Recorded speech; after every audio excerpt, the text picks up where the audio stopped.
She told me, "You're overreacting," after I showed her the photos she thought she had deleted.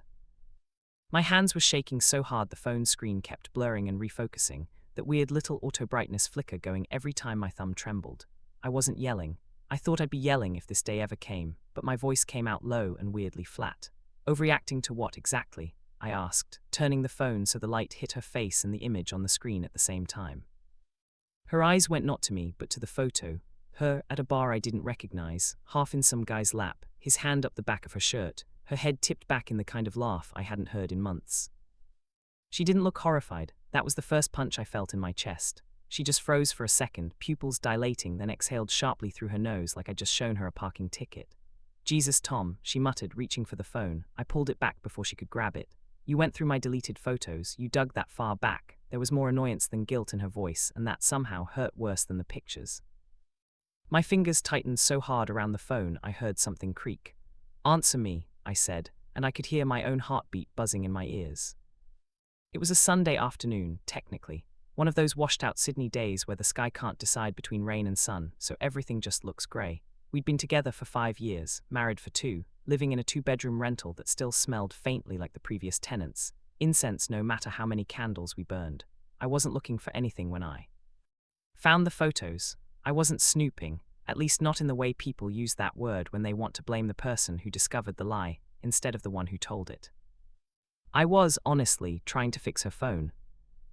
That's the stupid part. That's the part that makes me feel like the world's biggest cliché and also kind of proves my point about the whole overreacting thing.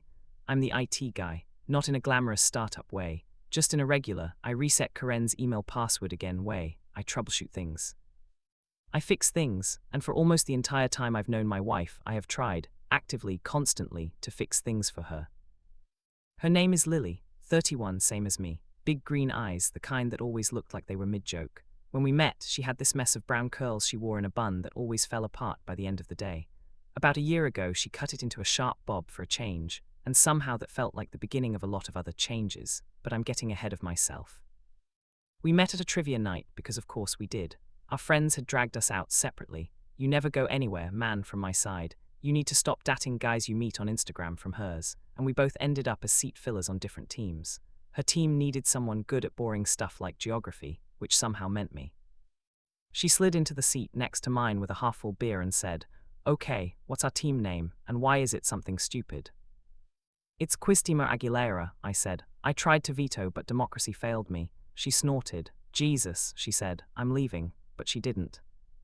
By the end of the night, we'd lost by 3 points, mostly because I blanked on the capital of Croatia, and she heckled me about it so relentlessly I had to buy her a drink. We stayed after everyone else left, toppling into a booth and trading, worst date ever stories until the bartender turned the lights on. She kissed me outside under this flickering street lamp, then immediately apologized and said she hoped that wasn't weird. It wasn't weird, it felt like someone had just opened a window in a stuffy room. The first couple of years were honestly good. Great, even. That's the part that messes with my head the most. We did all the normal couple stuff, weekend brunches, trips down the coast, introducing each other to our weird family traditions. She got along with my sister. My mum loved her. We moved in together after a year and a half, half because of rent, half because neither of us wanted to keep dragging overnight bags between suburbs. We fought, sure, everyone does, but it was over normal shit. Dishes, money, how she never put the lid back on the jar properly, and how I never closed a cupboard door fully. We'd get snippy, then apologize, then make up and watch some terrible Netflix show and fall asleep on the couch. The last year or so, though, it started to feel like I was living with a slightly different person. Not all at once, just in tiny shifts. She started staying back at work more. She's a graphic designer at a marketing agency, the kind of place that has neon signs on the wall and a beer fridge, but also expects you to answer emails at 11 p.m. At least, that's what I thought at first. "Client from hell won't sign off on the campaign," she'd say, dropping her bag by the door, kicking off her shoes, rolling her shoulders like she'd been carrying weights. "They keep changing their mind."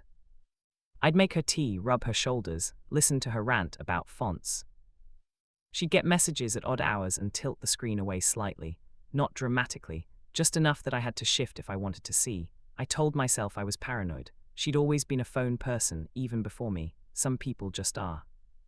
She started going out for work drinks more, then with the girls, then with some people from work. Each label felt slightly more vague than the last. I'm not a guy who freaks out because his wife has a life. That's what I kept telling myself. I have friends. I have nights where I stay back for beers with the guys from my office. We're not in high school, we don't have to be joined at the hip. But there were other things too. The way she looked at herself in the mirror. The way she started buying new clothes and calling them just little things from ASOS, even though the parcels piled up. The way she snapped at me when I said, "You look nice," like it was an accusation instead of a compliment. And then there was the password change. We'd always been pretty relaxed about our phones. Not like we read each other's messages relaxed, but we knew each other's pins in case someone needed to call from the other's phone or grab a photo. She'd often say, "Can you reply to so-and-so for me?" while she was driving. It wasn't a big thing. One night, a few months before the photos incident, my phone was dead and we wanted to order Thai. I reached for hers on the coffee table, typed in her usual PIN, and nothing. Wrong code. I tried again, slower, wrong again. "Hey, did you change your PIN?" I asked, halfway curious, halfway not thinking about it. She was in the kitchen, scraping plates into the bin. She froze for a fraction of a second before calling back. "Yeah, work made us change our codes. Security thing." "To what?" I asked. She paused just a beat too long.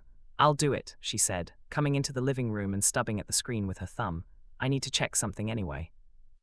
I'd like to tell you that set off huge alarm bells and I turned into Sherlock Holmes on the spot. I didn't. I joked about her having government secrets on there. She rolled her eyes. We ordered Thai. We watched a movie. Life went on. But it lodged somewhere in the back of my brain, that moment of hesitation. It joined a little collection of other moments. The way she smiled at her phone sometimes and then locked it when I glanced over. The girls' nights, where none of the girls posted anything on Instagram. The nights she came home smelling like cologne I didn't own. Fast forward to the Sunday with the photos. Lily had been complaining all week that her phone was acting up. Apps crashing, storage warnings, that sort of thing. We were sitting on the couch after lunch, half watching some HGTV show where people pretend they can't tell which identical white kitchen is which, when her phone pinged with yet another storage almost full alert. "I swear this thing is possessed," she groaned, tossing it onto the coffee table. "Can you work your magic, please, before I throw it off the balcony?" If you're the tech person in your social circle, you know this tone. It's half pleading, half expectation. I picked up the phone, automatically reaching for the settings. "Have you backed up your photos recently?" I asked. She shrugged. "I think so. It does that cloud thing sometimes." "You've got like 20,000 photos on here, Lil," I said, scrolling. "No wonder it's struggling." "They're memories," she said defensively. "Half of them are screenshots of memes," I said. "Those are memories too," she shot back, but she was smiling. I opened the storage settings. Sure enough, photos was eating up a ridiculous amount of space. I started going through the recently deleted folder, because that stuff still counts until it's permanently gone, and I figured clearing it would buy her some room. I wasn't looking for anything, I really was. My brain was in full IT cleanup mode. Swipe, delete, blurry shots, duplicates, a random picture of a receipt. Then my thumb hovered over a thumbnail that didn't fit. It was small, obviously, but you can tell a lot even from a tiny square. The lighting was dim and warm, like a bar or a restaurant. There was a bare shoulder in the corner of the frame, the edge of a jawline, the suggestion of someone leaning close. The next photo in the sequence showed more. I tapped it. The world shrunk to the size of my hand. The photo opened full screen. There was Lily in a dress I hadn't seen before, deep red, low-cut, the kind she'd always been too self-conscious to wear with me, she said. She was laughing, head tipped back, eyes half closed. A man's face was pressed to her neck, lips on her skin. His hand was on her thigh, fingers disappearing under the hem of the dress. She had her hand on his cheek, not pushing him away. Time did that weird thing where it both slowed down and sped up. I swiped to the next photo. They were outside now in what looked like a smoking area. Same guy, short dark hair, close-cropped beard, crisp white shirt opened at the collar. I'd never seen him before, he had. His arm around her. She was looking up at him with this soft, open expression I recognized from our early days. He was looking at the camera with a smug little half-smile. Someone else had taken the photo. Next photo, them in a mirror, his phone in his hand, her leaning into him from behind, their faces half covered but their bodies very much entangled. My stomach dropped so fast I felt physically dizzy. I swiped back, then forward, then back again, as if the order might change, as if the images might morph into something less damning if I looked from a different angle. They didn't. These weren't accidental, spur-of-the-moment snaps. These were the kind of photos you take when you want to remember a night, when you want someone else to remember it too. The timestamps were from 2 months ago. A Friday night she told me she was stuck late at work for a campaign launch, might crash at Mia's. That night I'd eaten leftover pasta on the couch and fallen asleep waiting for her text that she'd got there safe.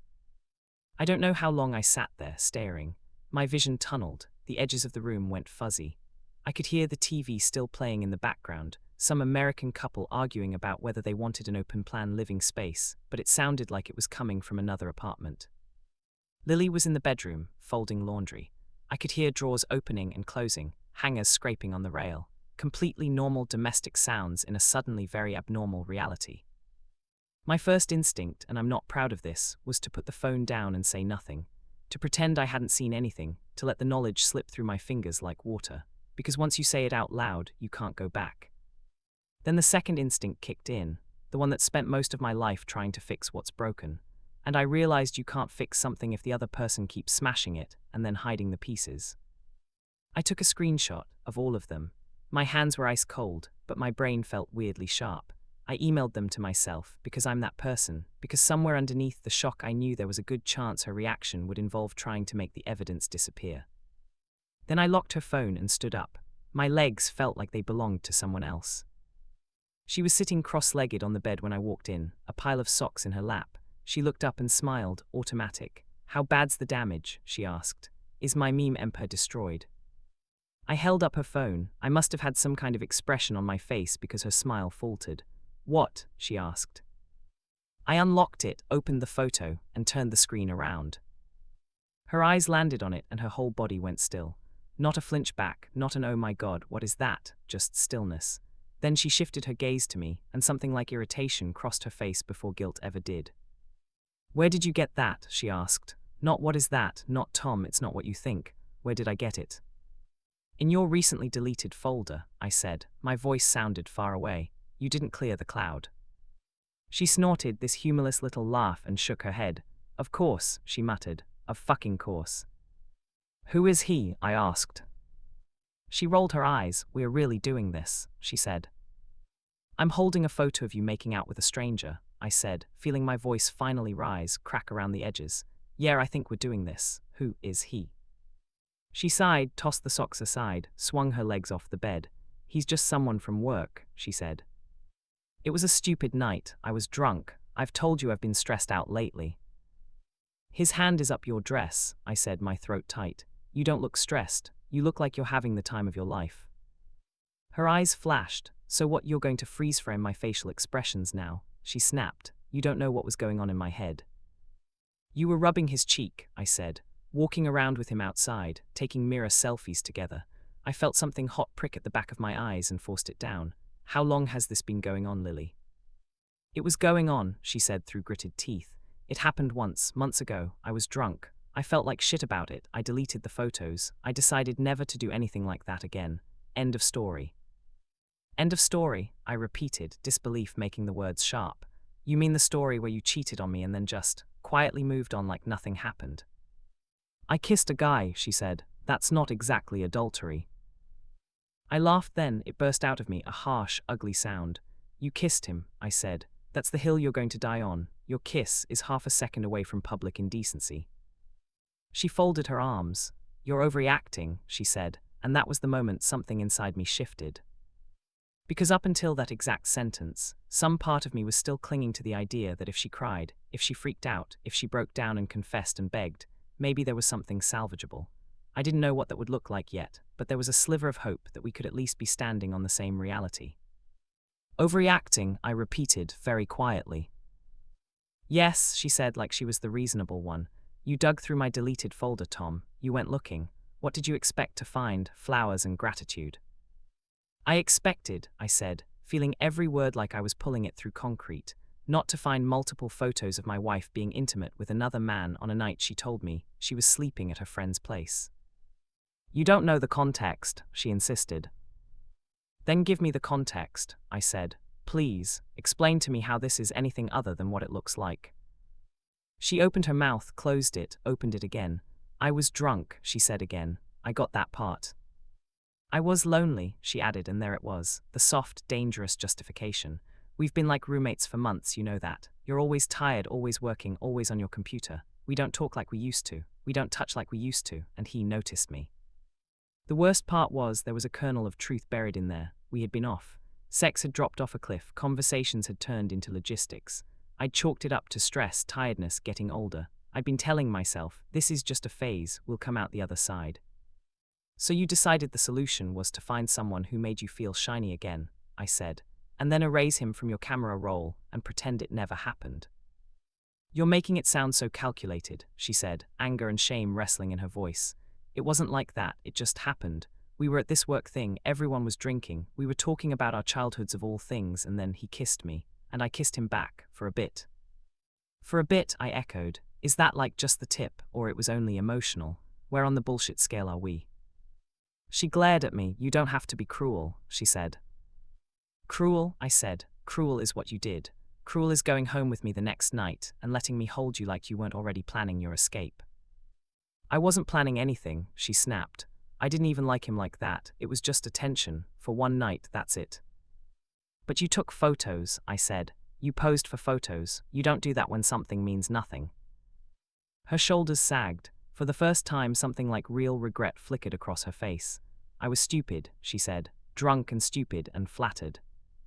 How many times? I asked. Tom, how many nights like this have there been? I pressed. Because I can only see what you didn't manage to erase properly. How many actually happened? Her jaw clenched. She looked at the wall over my shoulder instead of at me. Just that once, she said eventually. I stared at her. This was the moment I knew. The moment I had to decide whether I believed that, whether I could live with not knowing for sure. The old version of me, the one she'd married, would have wanted to believe. Would have grabbed that just once like a life raft and tried to patch the hole in the boat with it.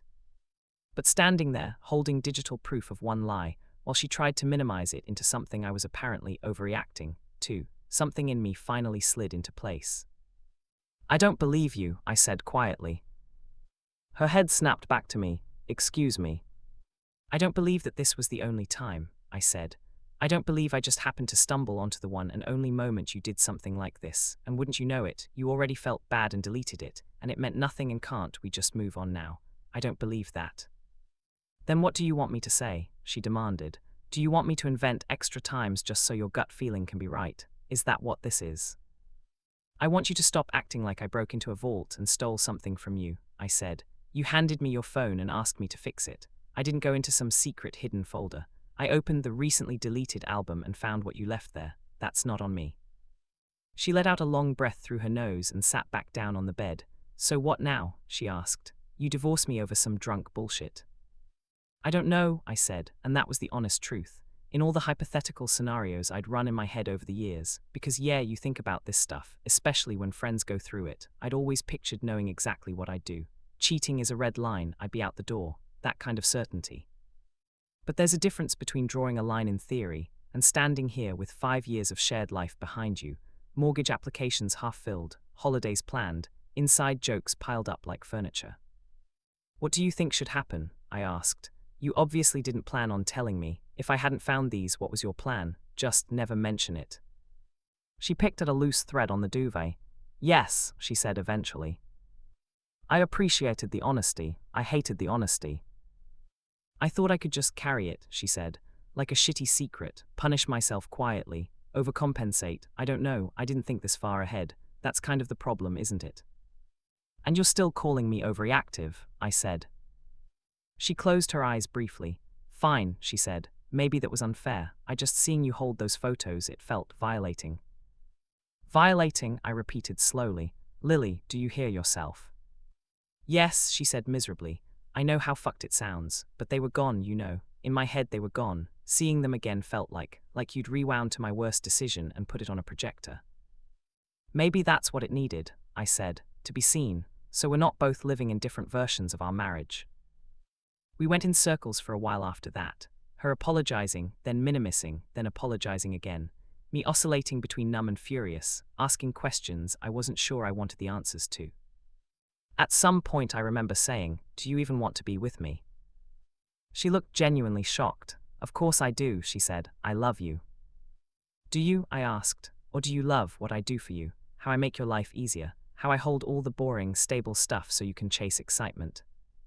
She opened her mouth to argue, then closed it again, her eyes filled with tears. That's not fair, she whispered. Neither is this, I said, waving the phone. She wiped at her face angrily. I'm not some monster, she said. I made a mistake. People make mistakes. Are you really going to throw everything away because I got drunk and made out with someone once? There it was again, once. I'm not throwing everything away, I said. You did that when you decided your loneliness trumped my trust. The thing about discovering something like this is that there's no manual, no step-by-step guide. Some people stay and work through it. Some people leave immediately. Most of us, I think, just stand there for a while thinking, how the hell did we get here? I told her I needed space, actual space. I grabbed my keys, my wallet, my own phone, now suddenly feeling like a live grenade, and walked out. I walked aimlessly for a long time. Down streets we'd walked together, past cafes we'd eaten at, into a park where we'd once had a picnic that devolved into a water fight with the cheap plastic bottles we'd bought from a servo. Everything was overlaid with memories of us. It felt like I was walking through a museum of my own life, while someone rearranged the exhibits in the background. I ended up at my sister's place. She took one look at my face and just opened her arms. I'm not a big crier, that day. I cried into her shoulder like a kid. I told her everything. The photos, the overreacting, the way Lily had tried to frame it as some weird invasion of privacy. My sister, who has never liked Lily as much as she pretended to, got this stormy look. That's textbook deflection, she said.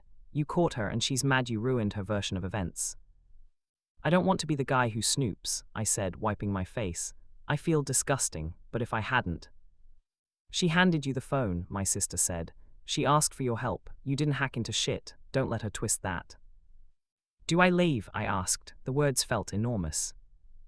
She hesitated. I can't answer that for you, she said. People come back from worse. Some don't. But I do know you deserve someone who doesn't gaslight you when you find proof they broke your trust. I slept in the spare room that night. Lily texted me a few times, can we talk? Then I'm so sorry, then please come home. But I couldn't bring myself to reply. Every time I closed my eyes, I saw that photo. Her in that red dress, that guy's hand creeping up her leg like he had every right. The days after were a blur of awkward conversations and logistical nightmares. We had to decide who was staying in the apartment. I ended up being the one to move out. The lease was in her name originally, and my sister's place was closer to my work. We had to tell our parents some version of the truth. We had to cancel a Bali trip we'd been planning, losing the deposit in the process. We tried counseling. I want to be honest about that. I didn't just pack a bag and vanish. Part of me wanted to see if there was anything salvageable, if we could dig down to some bedrock of us beneath the rubble. The therapist was good, calm, blunt in a gentle way. She asked Lily why she'd cheated. Lily talked about feeling unseen, about feeling like our life had shrunk to bills and laundry and me falling asleep on the couch. She said she'd felt old, trapped, like she'd skipped the part of her 20s where you find yourself, whatever that means. That doesn't justify it, the therapist said, but it explains it a little. Do you feel like that's something you could have talked to Tom about before acting on it? Lily looked at her lap. I didn't want to hurt him, she said. You hurt him anyway, the therapist said. You just did it without his say in the matter. At one point, the therapist turned to me and said, what do you need in order to even consider rebuilding trust? I said without thinking, the truth. And do you feel you've gotten that? I looked at Lily. She looked back, eyes red but clear. I thought about the timing of the photos, the way she'd minimized, the way she'd been so much more upset about me seeing the photos than about taking them. No, I said quietly. We did 3 sessions. Each one left me more drained and less convinced that we were on the same planet, let alone the same page. The final straw for me wasn't even some dramatic revelation. It was small, stupid almost. We were at home post-therapy, sitting on opposite ends of the couch. Lily's phone buzzed on the coffee table. She glanced at it, smiled slightly, then swiped it face down. Who was that? I asked before I could stop myself. Just work, she said too quickly. There was a time when I would have let that go. That time was over. Can I see? I asked. She hesitated. You don't trust me, she said. You gave me a reason not to, I replied. If we're rebuilding this, transparency is kind of non-negotiable. She looked at me for a long moment. Then she picked up the phone, tapped something, and handed it over. The message thread at the top was with someone named Jake. The latest text said, still thinking about that night. Everything in me went cold. "This is from before," she said quickly. "Before you found the photos, I swear, I just hadn't deleted the thread yet." The timestamp on the message was from 3 days ago. "Lily," I said. She started crying before I even said anything else. "It wasn't like that," she sobbed. "He was just trying his luck." I didn't respond. Look, she was right, there was no reply from her, but she also hadn't blocked him, hadn't shut it down. "You kept him on the hook," I said. "You kept the door cracked open." She covered her face. "I like that he wants me," she choked out. "I hate that I like it, but I do, and I don't know how to turn that part of my brain off." That was the moment I realized it didn't matter how many therapy sessions we paid for, how many apologies she made, how many conditions I put on staying. As long as she wanted the high of being wanted more than she wanted the safety of being honest, I would always be competing against a ghost, against the version of herself she saw reflected in the eyes of men who didn't have to share a boring life with her. So I left. It wasn't cinematic, no slammed doors, no grand speeches. I packed my clothes into bags, boxed up my books, disconnected my computer. We divided the rest like a divorce garage sale. She kept the couch, I took the coffee table. She kept the plant she'd named Sandra, I took the one that was mostly dead anyway. We argued about the kettle for 20 minutes like idiots. "Can we at least not hate each other?" she asked as I loaded the last box into my car. Her eyes were swollen. She looked young and old at the same time. "I don't hate you," I said, and I didn't. Hatting her would have been easier. "I just can't be near you and not remember that you chose someone else, even for one night, and then chose yourself over telling me the truth after." She nodded, biting her lip. "I'm sorry," she said again, "for all of it." "I know," I said. "I hope you figure yourself out, for your sake." "Do you think you'll ever forgive me?" she asked. "That's not really your business anymore," I said gently. I drove away. I checked the rearview mirror once. She was still standing on the footpath, arms wrapped around herself, watching. Then she got smaller and smaller until she wasn't in the mirror at all. That was 6 months ago. I'm not going to pretend I'm thriving. I'm not posting new life who diss selfies with inspirational quotes. I'm living in a small one-bedroom place now, half furnished with hand-me-downs. Some nights I eat cereal for dinner because cooking for one feels like a reminder of all the meals I used to make for two. Some days I catch myself going to text her about something dumb, a meme, a joke about a mutual friend, then remember we don't do that anymore. I've blocked her on most things, not out of pettiness but because I know myself. I know the pull of curiosity and the pain of seeing her move on. I started therapy on my own. My therapist asked me what I'd ignored, where I'd abandoned myself to keep the peace. It's not about blaming myself for her actions, we're clear on that, but it is about noticing how often I gaslit myself. How many times I felt that twist in my gut and smoothed it over because I didn't want to be jealous or controlling or overreacting. That word she threw at me that day, overreacting, stuck. I realized how often she'd used it in smaller ways before. When I said it bothered me that she flirted so heavily with waiters, "You're overreacting." When I said I didn't love her dancing on tables in clubs with strangers holding her waist, "You're overreacting."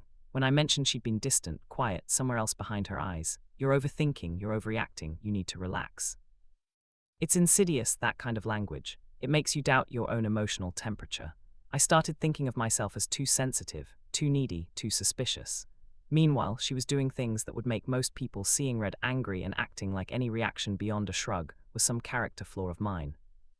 The photos she thought she deleted weren't just images. They were proof that my reality wasn't as warped as she'd made me feel it was. Proof that my brain had been picking up on something real and being told to shut up about it. If you're reading this and you're in a similar position, feeling crazy because someone keeps telling you you're overreacting whenever you express hurt, please listen to that quiet, nagging part of yourself. It doesn't always mean they're cheating, but it does mean your pain is being minimized, and that is its own kind of betrayal. I don't know what comes next for me. I'm not swearing off relationships. I still believe in love. I've seen it in other people's lives. Hell, I've felt it. What I'm trying to do now is figure out how to bring my full self into the next one, the part that says this hurts and expects to be heard instead of dismissed. Sometimes I still wake up at 3 a.m. with that photo burned into my brain.